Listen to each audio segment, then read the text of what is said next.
ایران د اسرائیل ملا غوټه ماته کړله، اسرائیل تباه او برباد یې کړو. لا هم ورته لګیا ده، مسلسل حملې پر اسرائیل باندې کوي. د فلسطینیانو زړونه یې وګټل، د فلسطینیانو ملاتړ یې وکړو.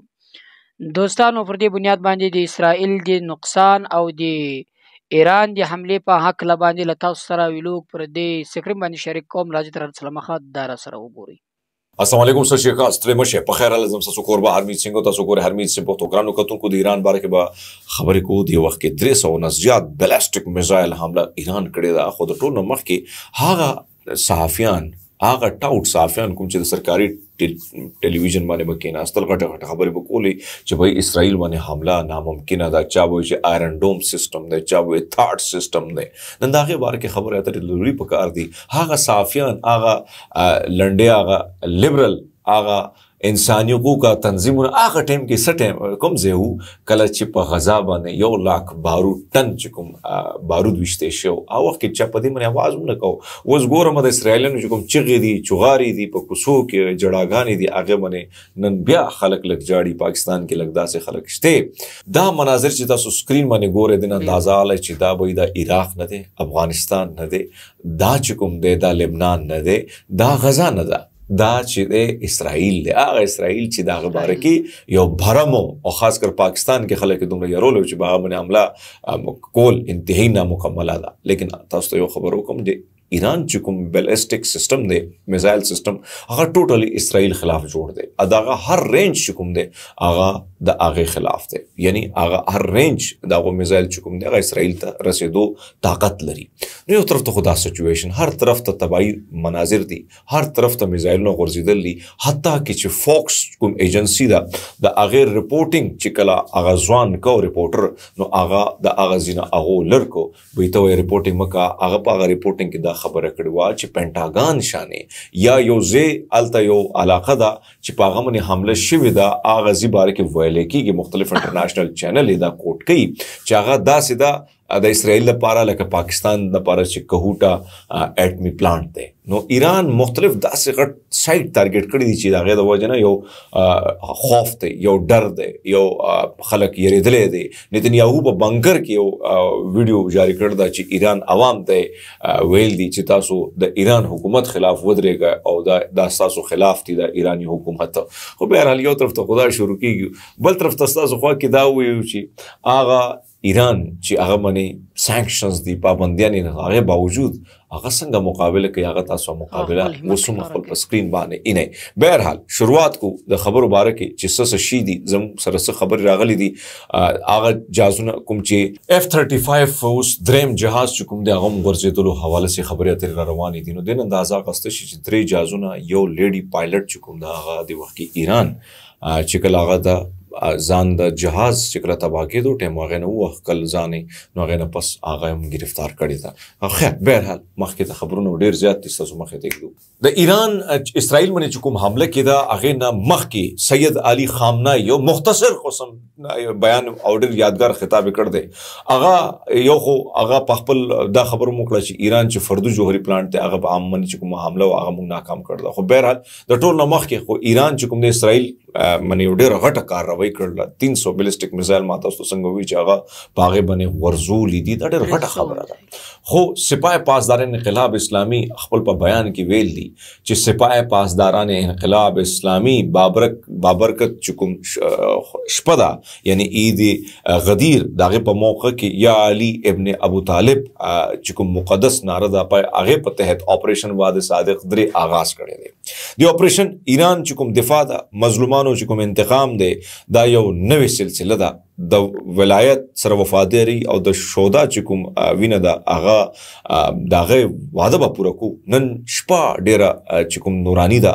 او ایران دنیا ته دا وویل چې بھئی موږ صرف خبرې نه کوو بلکې موږ بیا خپل واده هم پوره کوو. ایران چې کوم حملې دي د هغې تصدیق اسرائیلي فوج هم کړی دی، اسرائیلي مقامي میډیا هم کړی ده. اسرائیلي فوج هم دا وایي چې په ملک کې فضایي دفاعي نظام چې مکمل طور پر متحرک خو دی، خو میزایل څه میزایل موږ غورځولي دي، څه میزایل دنده تل ابب هیفا محبوزه بیت المقدس نور په ښارونو کې هم چې کوم دی غورځېدلي دي او هر طرف ته چې کوم سایرنز دي هغه هر طرف ته هغه کېږي بل طرف ته په اسمان کې دماکو اوازونه دي هر طرف ته اینی شاهدین مطابق تل ابب او نور چې کوم مقامات دي هغه کې ډېر زوردارې دماکې شوي دي هر طرف ته چې کوم دی لوګې خېږي خلک چې کوم دی پناهګاهونو طرف ته منډې ترډې وهي ایمرجنسیز چې کوم دی هغه نافذ شوي دي دې سره سره ایران چې کوم رهبر دی معظم دا هغه خطاب هغه دا خطاب وکړو تقریبا 3 منټه 38 سکند مختصر خطاب چې په هغه کې هغه وویل چې ایرانی مسلح فوج چې کوم دی هغه به پوره طاقت سره کاروايي کوي او د دې ناپاک او ذلیل صهیوني حکومت چې کوم دی د به موږ بېبس کو رهبر انقلاب ایران چې کوم دی هغه په خپل په خطاب کې دا وایي چې اسرائیل مسلسل جاریت چې په هغه کې عام خلک شهریان ساینسدانان فوجي کمانډر شهید شو په د دې رد عمل به موږ سخت ورکو آیت الله خامنه‌ای په دې کې دا وویل چې صهیوني حکومت دا سنگین جرم بغیر د سزا نه اوس دی نشي بچ کېدی او ایرانی قوم له زه دا یقین ورکوم قام له چې دې معامله کې به هیڅ کوتاهي نه کېږي رهبر معظم په دې خبر وکړه چې خبیث شیطاني صهیوني حکومت چې کوم دی د ده ډېره غټه غلطي دا ده چې د دې نتایج او د ذلت او د دې بېبسي چې دی د مقدري هغو مزید خبره دا هم وکړه چې عظیم ایرانی قوم صدا یقین تاسو لا کوم چې زموږ چې مسلح فوج دی دا د دې حمایت پوره په طاقت باندې تاسو هم کوو پوره طاقت باندې به موږ اسرائیلي حکومت باندې ضرب لګو رهبر انقلاب دا خبره وکړه چې ایرانی قوم خپل د شهدا چې کوم مینه ده او ملک کې چې اسمانونو زموږ په اسمانونو کې چې کوم جاریت شوی دی هغه موږ چېرته نشو هېرولی آیت الله خامنه یو بله خبره هم کړې ده چې ایران چې کوم تمام مختلف سیاسي دړې دي عوام کې چې کوم مختلف طبقات دي یو ځای شي او د دې خبیث او د دهشتګرد صهیوني حکومت خلاف یو بھرپور اقدام دی وخت کې موږ ته ضروری دی هغه دا وویل چې صهیوني حکومت چې کوم دی د هغه هیڅ قسم سمجھوته به هغه سره اوس نه کېږي آیت الله خامنه‌ای دغه هم خبره مخې کړه چې حکومت صهیوني حکومت چې کوم دی د هغه حمله کول د هغه حمله کول اوس قصه به ولا مونږ ختمو ځکه شروعات هغه کړ دی د جنگ آغاز هغه کړ دی او اختتام چې کوم دی د هغه د جرم چې کوم سزا ده هغه به ولا ایران ورکوي په دې وخت کې ما چې تاسو څنګه چې په مشرق وسطی په فضا کې حالات انتهایی کشیده دي اسرائیل د طرفه ایران دارالحکومت تهران مقدس شهر قم منې هم حملې شروع دي اسرائیل منې هم حملې روانې دي دا سلسله اوسه پورې جاري ده او چې تاسو ګورئ په خپل په سکرین باندې مختلف ځایونو کې حالات انتهایی کشیده دي مختلف انټرنیشنل چې کوم دفاعي تجزیه‌کار دي فوکس نیوز ایجنسی یو داسې علاقه خول ده چې په هغې باره کې ویل کول دي چې دا پینټاګان شان هیډ کوارټر دی چې ایران د اسرائیل له تباه کړی دی د سره سره اسرائیل یو داسې سایټ چې کوم لکه څنګه پاکستان دپاره زموږ کهوټه ایټمي پلانټس دی هغه اهمیت لري دغسې علاقه چې کوم ده هغه ولا هغوی هم تباه کړې ده ډېر داسې علاقې دي چې هغه ولا تباه دې سره سره چې کوم جازونه دي F-35 ما چې تاسو ته څنګه خبره کړې چې هغه تقریبا 2 بیګا غورځېدلي یو وس غورځېدلی او یو چې کوم ویل کېږي د هغو مختلف نیوز ایجنسیانې دا دعوه کوي بلکې ایران هم دا دعوه کوي چې یو زنانه پایلټ چې کوم د اسرائیل ده هغه مونږ ګرفتاره کړې ده بهرحال ګرانو کتونکو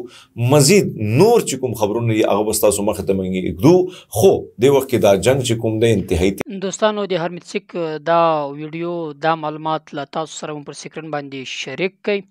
یقیني ډېر بهترین خوندور معلومات او حقیقت هم داسې دي ایران له طرفه پر اسرائیل باندې تر 300 پورې میزایل ورغورځول سوي دي او په دغه میزایلو کې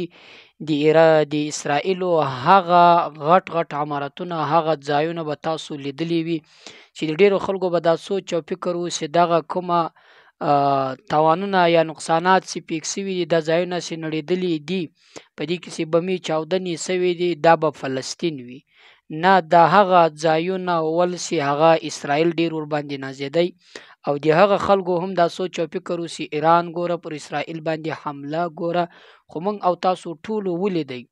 چې د اسرائیل په مقابله کې ایران څومره خپل همت ښکاره کوي څومره خپل غیرت ښکاره کوي چې اسرائیل ته هغه جواب ورکوي چې د اسرائیل غرور یې له خاورو سره خاورې کوي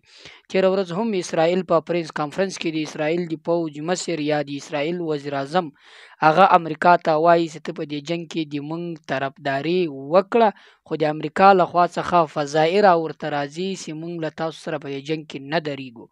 مخکې هم ما تاسو ته وویل چې په دې جنګ کې مکمل سپورټ د امریکا سته د اسرائیل تر شا، کنه یوازې اسرائیل نه دومره زورور ده، نه دومره وخت جګړه کولی سي، نه دومره قدرت لري. نو پر روان وخت به ان شاء الله نور معلومات هم له تاسو سره شریک کوو په دې هکله، د دې ویډیو په هکله که تاسو